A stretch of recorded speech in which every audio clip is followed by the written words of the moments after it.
C'est la suite de ce Smart Tech tourné depuis le salon mondial de l'automobile. On est en train de découvrir ensemble ce métavers industriel là, qui prend forme au sein du groupe Renault. C'est une première mondiale qu'on a la chance de pouvoir vous faire découvrir dans Smart Tech aujourd'hui sur la chaîne Bismart.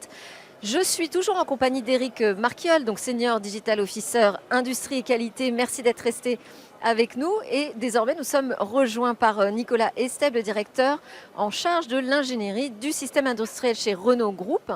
Et vous, votre mission, c'est de relever ce défi d'une industrie décarbonée. Si vous êtes présent aujourd'hui, c'est parce qu'il y a un lien, visiblement, entre ce métavers industriel et la possibilité de décarboner l'industrie. Première question, évidemment, je me tourne vers vous. Quel est ce lien? Ça ne semble pas si évident. Donc tout d'abord, il faut préciser que Renault Group s'est engagé dans une décarbonation de ces sites industriels très accélérée, on va dire, et donc qui concerne l'ensemble des groupes, l'ensemble des usines du groupe. Alors c'est important parce qu'on va annoncer bientôt des projets majeurs de stratégie industrielle qui vont nous permettre d'accélérer encore plus cette décarbonation. C'est-à-dire que maintenant, il y a vraiment une voie tracée pour décarboner l'industrie automobile? Tout à fait. Alors concernant Renault, oui, en effet. Donc par exemple, on a un objectif très ambitieux. Dès 2025, on doit être net zéro carbone sur les sites de Douai, Maubeuge et du nord de la France. Donc ça, c'est un premier objectif, c'est demain 2025. Donc il faut accélérer. Et donc Renault va annoncer bientôt des annonces stratégiques, comme je vous l'ai dit. Alors cela dit, le premier levier de la décarbonation, c'est la performance énergétique et la sobriété. Donc pour cela, il faut effectivement mobiliser l'ensemble des sites. Parce que la première chose à laquelle on pense, quand on pense décarbonation de l'automobile, on pense voiture électrique. C'est un des objectifs d'ailleurs du groupe Renault, hein, c'est d'atteindre 100% des véhicules électriques d'ici à 2030, je crois. Et vous nous dites que ça va un petit peu plus loin que ça. Alors oui, il y a le véhicule électrique forcément pour décarboner l'usage de la mobilité. Mais pour produire ce véhicule électrique, il faut que notre usine soit décarbonée. Voilà, donc ça touche aussi le tissu industriel. On peut décarboner le véhicule, mais il faut aussi décarboner le tissu industriel. Et donc Renault s'est engagé à décarboner son outil industriel d'ici 2025, comme je vous l'ai dit dans le nord de la France, et d'ici 2030 pour l'Europe. Donc pour ça... C'est un objectif très ambitieux, j'imagine. Oui, ce sont des objectifs très ambitieux et c'est pour ça qu'il nous faut des projets. Et il faut agir dès maintenant. 2025, c'est demain. Donc il faut qu'on mette en place des solutions qui vont nous permettre de passer d'une consommation, par exemple, de gaz fossile à la production de chaleur décarbonée, par exemple. Donc on a des projets majeurs là-dessus. Mais ce qui est important aussi, pour revenir un peu à la question d'origine, c'est que pourquoi on parle du digital et de la décarbonation? Alors, parce que déjà, tout d'abord, il faut baisser nos consommations d'énergie, d'électricité et de gaz. Pour baisser nos consommations, il faut mobiliser donc l'ensemble des sites, l'ensemble des acteurs de l'usine, du manager jusqu'au chef d'atelier, jusqu'à l'opérateur. Et c'est en cela que le digital va nous aider à assurer cette mobilisation de l'ensemble de nos sites et de tous nos collaborateurs. Alors, je vais repasser la question quand même à Éric Marquiol. En quoi le métavers industriel peut permettre d'accélérer justement sur la décarbonation de l'industrie? Alors en fait, dans le principe du métavers, c'est d'avoir vraiment des avatars qui représentent complètement ce qui se passe dans la vie réelle, dans le digital. Et donc on a des jumeaux numériques d'usine, par exemple. Voilà, des jumeaux numériques d'usine ou des jumeaux numériques d'équipement sur lesquels aussi on peut interagir. C'est la nouveauté finalement on n'a pas juste un jumeau statique, on a quelque chose qu'on peut piloter. Et donc typiquement pour un équipement de fabrication, on a à la fois on capte toutes les informations à l'intérieur, mais on a mis 10 000 capteurs de consommation d'énergie. Et c'est ce qui permet, et c'est ce qui donne aux équipes opérationnelles, finalement, cette visibilité temps réel de toutes les consommations d'énergie. Donc le premier pas, finalement, pour faire des économies, c'est de savoir exactement ce que vous consommez en temps réel sur chaque opération, même si vous avez, on va dire, 3000 équipements différents, 15 bâtiments, 50 hectares de bâtiments. On est aujourd'hui capable, grâce à toutes ces installations-là, de donner aux équipes cette vision temps réel de nos consommations et donc forcément d'éviter les gaspillages. C'est la première étape. Donc ça permet de savoir un petit peu où ça se passe, hein, où est-ce qu'on peut réaliser des économies, de modifier aussi les curseurs, j'imagine, virtuellement avant de l'appliquer de manière réelle pour voir si ce sera d'abord vérifier, si ce sera d'abord efficace avant de l'appliquer dans le réel. Vous avez déjà des indicateurs, j'imagine. Où est-ce qu'on peut aujourd'hui gagner en termes d'empreinte environnementale sur les chaînes de production? Alors principalement sur les process fortement consommateurs d'énergie.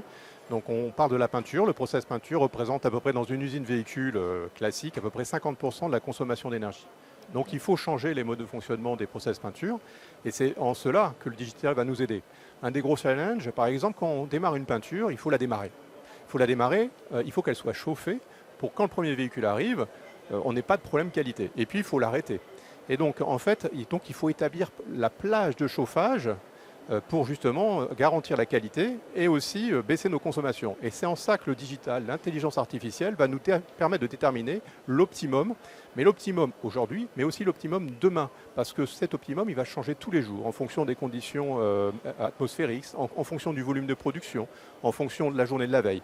Tous ces paramètres vont nous permettre d'optimiser au jour le jour la fenêtre de chauffe de notre peinture. Là, ça veut dire qu'il faut avoir des modèles assez importants, hein, des volumes de données très conséquents pour pouvoir adapter votre chaleur de peinture préchauffe, j'allais dire, dans telles conditions, si la météo est comme ci ou comme ça. Enfin, je veux dire, est-ce qu'aujourd'hui, vous êtes déjà possesseur de suffisamment de data pour réaliser ces réductions d'empreinte environnementale?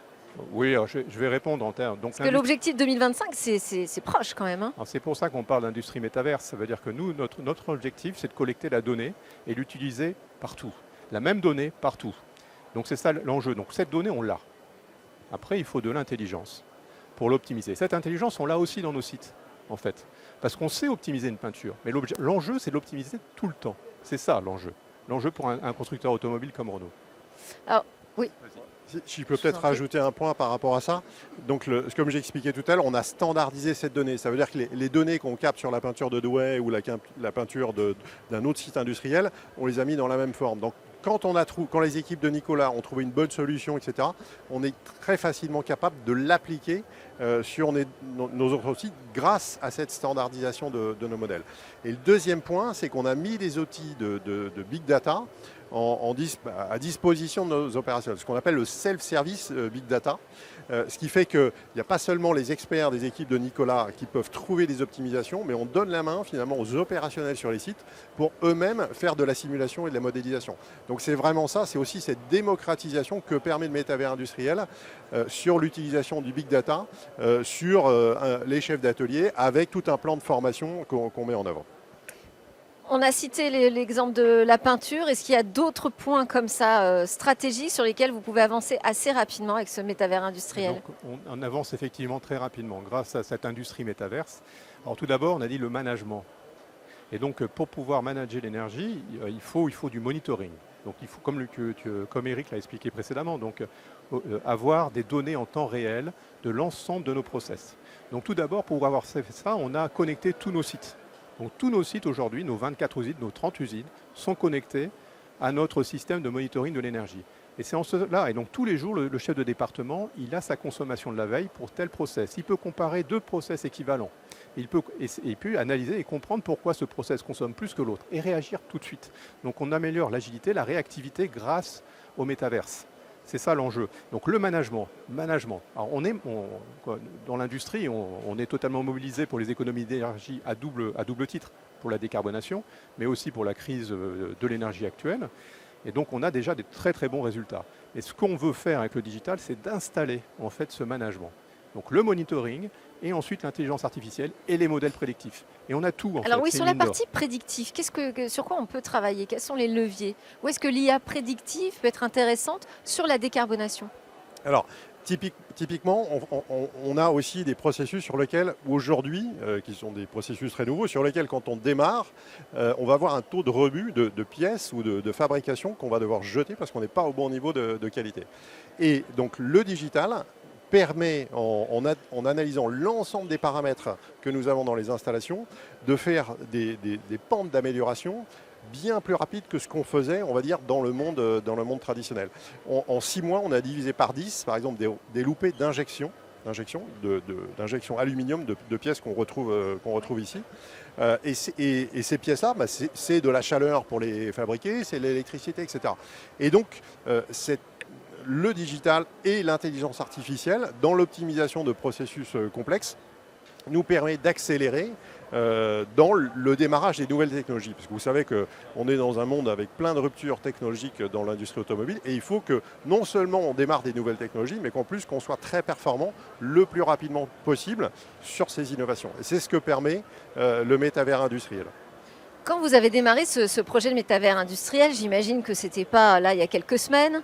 C'est quand même lourd, conséquent à mettre en place. On était sans doute avant la crise énergétique et la flambée des prix. Est-ce que ça modifie ça le projet? Est-ce que ça va encore plus l'accélérer sur sa mise en œuvre? Quelles sont les conséquences de l'actualité finalement? Donc oui, ça l'accélère. Ça accélère parce que justement, aujourd'hui, on a vu, alors c'est justement cette dynamique. Alors, cette infrastructure qui est maintenant à disposition du groupe nous permet d'être très agile et d'être très réactif. En 6 mois, on a mis en place un système de monitoring de l'énergie.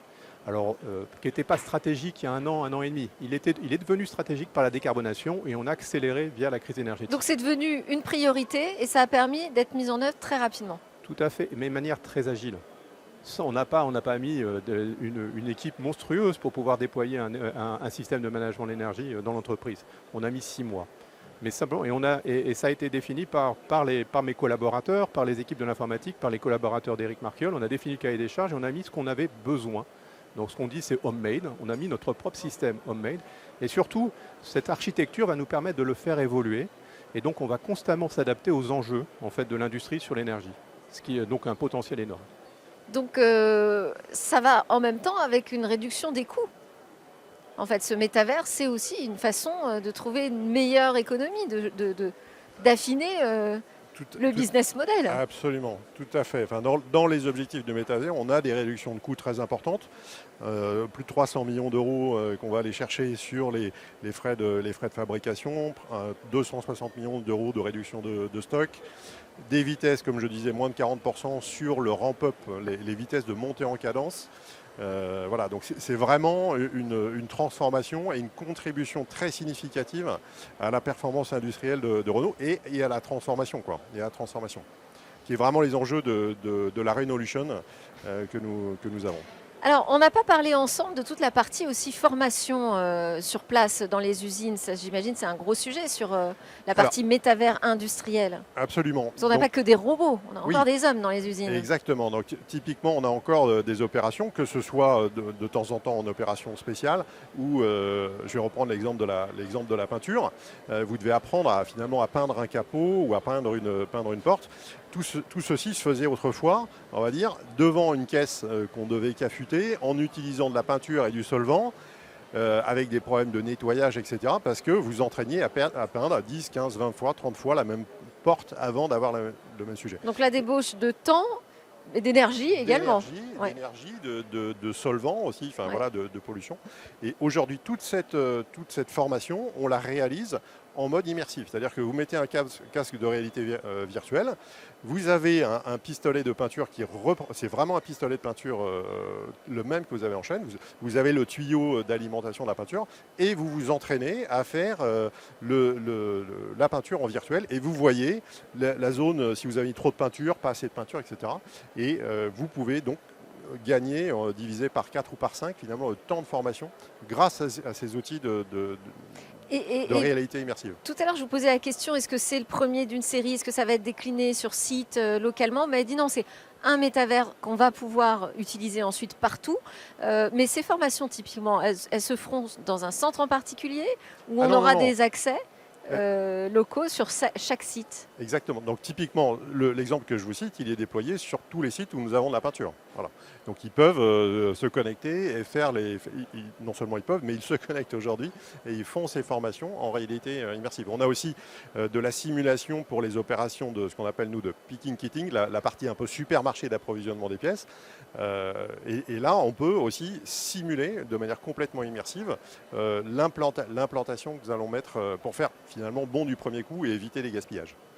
Sur les objectifs de décarbonation via ce métavers industriel, c'est aujourd'hui pour vous le premier levier pour y arriver, le métavers? C'est le premier levier. Parce qu'on en parle tellement comme d'un sujet gadget. Non. Voilà. Là, on voit bien qu'on est sur complètement autre chose. Mais est-ce que même pour vous, c'est le premier levier de la décarbonation? C'est un prérequis à la décarbonation. Déjà, D'accord. comme je l'ai dit, donc il faut baisser nos consommations d'énergie. Et ensuite, on aura à travailler sur le mix énergétique. Donc c'est en ça que j'annonce un certain nombre de projets qui vont nous permettre de changer de dimension sur la consommation d'énergie dans nos sites. Mais la première chose, c'est baisser nos consommations. Et là, l'objectif qu'on a pour 2025, c'est de baisser par rapport à l'année passée de 30% nos consommations d'énergie. Donc oui, alors quand on fera le bilan, oui, ça va peser beaucoup dans Parce que les ça tonnes de coûte de CO2. l'énergie aussi, hein, d'installer ces modules de formation, d'acheter des casques de VR. Enfin, après, il y a un calcul qui doit se faire en ce moment, j'imagine, de votre côté. Ouais. Oui, tout à fait. Alors par contre, comparé à ce que coûte la consommation, à ce que coûte la consommation d'énergie dans une usine automobile pour produire des voitures, Ça va ça va, il n'y a pas de souci à se faire là-dessus. Il faut privilégier tout d'abord la baisse de la consommation dans nos ateliers de production. Et après, effectivement, se posera la question d'optimiser l'empreinte totale. Alors, ce qui est important aussi, c'est qu'on ne cherche pas ce qui coûte cher, c'est le stockage des données. Donc, on n'est pas là pour stocker tout. Donc, on a de l'intelligence aussi dans nos modèles de données, ce qui nous permet de ne capter que la donnée que l'on souhaite, où il y a de la valeur ajoutée. Le risque, c'est de tout capter. Ah bah là, oui, je suis d'accord. Mais par contre, Pas de gabegie non plus alors dans le big non, il y data. a encore de la Ouais. sobriété dans le captage de données, mais Ouais. ce système nous le permet. Peut-être un mot pour conclure sur ce lancement du métavers. Qu'est-ce que vous avez envie aujourd'hui de nous dire sur les premiers objectifs, les premiers résultats à en attendre? Peut-être le premier point, c'est que vraiment le métavers industriel, c'est un catalyseur de performance. Donc nous avons déjà finalement un système industriel qui est déjà performant chez Renault et c'est quelque chose qui va donner les outils. Enfin, vous avez l'exemple là de la décarbonation, où ce n'est pas le digital lui-même qui va faire l'économie finale, mais qui va être le catalyseur qui va permettre de faire les économies. Donc ça, c'est le premier point. En termes de conclusion sur le métavers, c'est vraiment un projet qui a mobilisé l'ensemble des équipes, les équipes industrielles, qui donne aussi une belle dynamique. Nos équipiers, que ce soit les opérateurs de fabrication, les chefs d'équipe, nos techniciens, nos ingénieurs, sont vraiment enchantés d'être capables de montrer cette transformation numérique et de montrer l'ensemble des gains qu'on réalise grâce à ça et de montrer une belle industrie automobile en France et sur l'ensemble des sites Renault. Voilà. Merci beaucoup à tous les deux. Donc Éric Marquiol qui est le Senior Digital Officer Industrie et Qualité chez Renault. Nicolas Estep, directeur de l'ingénierie de production, système industriel et support chez Renault également, puisque c'est chez vous, dans votre groupe, que se passe aujourd'hui, enfin c'est annoncé la semaine prochaine, mais vous l'avez dans Smartech, le lancement du premier métavers industriel au monde. On était donc en direct sur le mondial de l'auto et évidemment, ça continue. Prochaine émission de Smartech, vous verrez, on adresse encore un tout autre sujet. À très vite.